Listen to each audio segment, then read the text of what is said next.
Today, property signs for the 23rd of July 2021.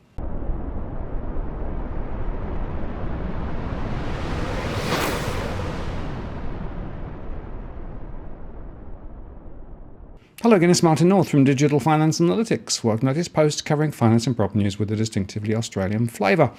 In today's show, we look in detail at a new report which has shone the spotlight on the ever-rising costs of home ownership.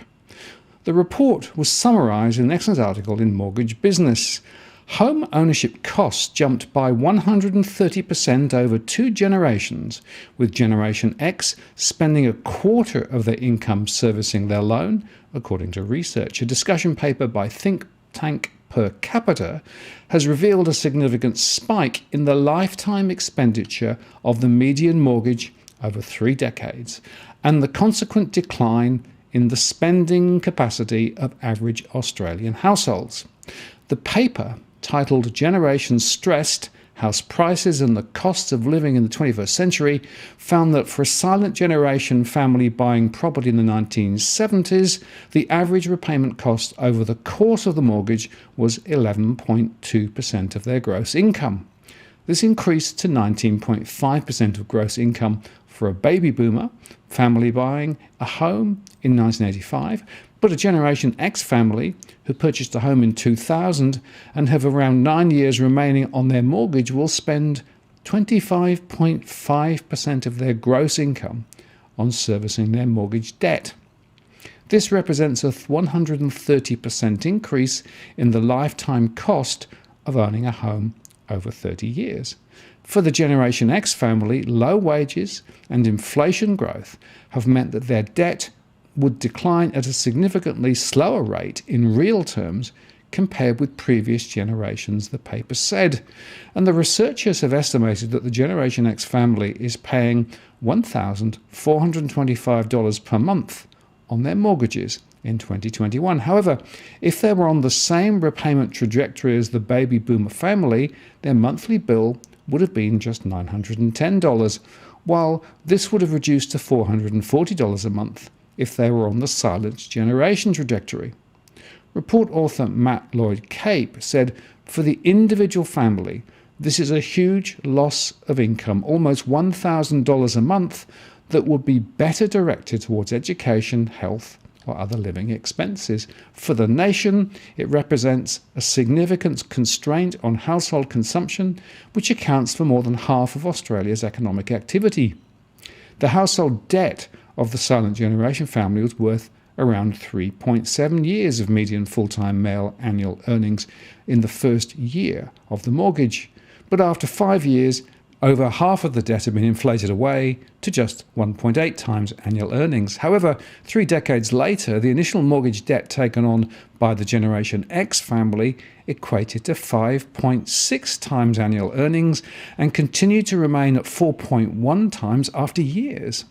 The paper also noted that it may seem counterintuitive that a home is considerably more unaffordable for current mortgagees, given that baby boomer families had to pay double-digit interest rates in 8 of the first 11 years of their mortgage, while a Generation X family have seen low interest rates since the GFC. However, it argued that assessing housing affordability based solely on interest paid is a crude measure.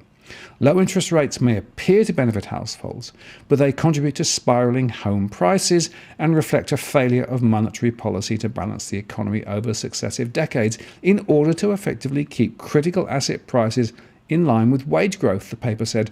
And the discussion paper argued that when looking at changes to mortgage affordability between generations, the role of inflation and wage growth will need to play a central role. It said that there is a significant problem with how inflation is measured, since home purchase costs are not effectively included. And the paper argued that by treating the cost of buying a home, which is the largest cost shouldered by households, as an asset investment, instead as a daily expense, the Consumer Price Index fails to adequately account for the increase in the cost of living for mortgagee households over the last 50 years. If our social welfare model is predicated on mass home ownership, factoring the total costs of a home purchase must be incorporated into the costs of living measures, the paper said. The CPI is a classic least worst option for measuring inflation, and many of the compilers of the CPI at the ABS, the Australian Bureau of Statistics, admit that it has some flaws. However, failing to properly incorporate the single largest cost for most Australians, that of buying a home, requires that the measure be adjusted or complemented by another measure. In addition, the paper has argued that monetary policy choices have higher distributional factors than is typically acknowledged. It said that the Reserve Bank of Australia should consider house price sustainability in its policy making to reduce the house price bubble, similar to the Reserve Bank in New Zealand, and raise deposit requirements, which it said would reduce some of the speculation in the market, since investors tend to be far more leveraged than owner-occupiers. Further, it said that the federal government could scrap tax incentives for investors, particularly the capital gains tax discount, and remove or limit negative gearing, while state governments could focus on rezoning land for residential use to hasten home building. But given the ability of the RBA to reach its inflation target over the past 8 years, perhaps it's time to ask why inflation targeting is its core mandate, the paper said. Structural underemployment and stagnant productivity leading to anemic wage growth has been far more harmful to economic outcomes for middle and low-income earners than has inflation. And the paper suggested that genuine full employment with sufficient hours of work to provide adequate income to maintain living standards is a solution to the current wages and productivity crisis, which would require monetary and fiscal policy to operate together with greater democratic control of monetary policy. Full employment, properly managed, would bring about steady inflation and wages growth, which would help with the ticket price affordability of houses and the ongoing costs of mortgage repayments, the paper said. And commenting on the discussion paper, Mr. Lloyd Cape said, "We hope that this paper will contribute to a renewed focus on how low inflation and wage growth are contributing to intergenerational inequality, in this instance through the housing market." Well done. This is a very, very important paper. Of course, it mirrors so many of the themes that I've been discussing in recent months and years, that effectively we have this myopic view of property, that the Reserve Bank has lost the plot with regard to monetary policy, and the CPI, of course, is just completely mismeasuring what's actually going on. Unless we fundamentally change the rules of the game, this stupidity will continue with ever lower interest rates, ever more highly leveraged people, home ownership rates going down, and more people ending up with bigger debts into retirement. It is time for a major reset. And again, more people are beginning to realize this. This is the third or fourth paper that I've highlighted this year, which is calling out the cracks in the system. It's just a pity that the Reserve Bank, our regulators, and both federal and state governments aren't yet on the plan. Now, if you're buying your home in Sydney's contentious market, you don't need to stand alone.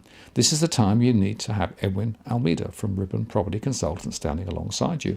Buying a property is both challenging and adversarial. The vendor has a professional on their side. Emotions run high, price discovery and price transparency are hard to find, and then there's the wasted time and financial investments that you make. Edwin understands your needs, so why not engage a licensed professional to stand alongside you?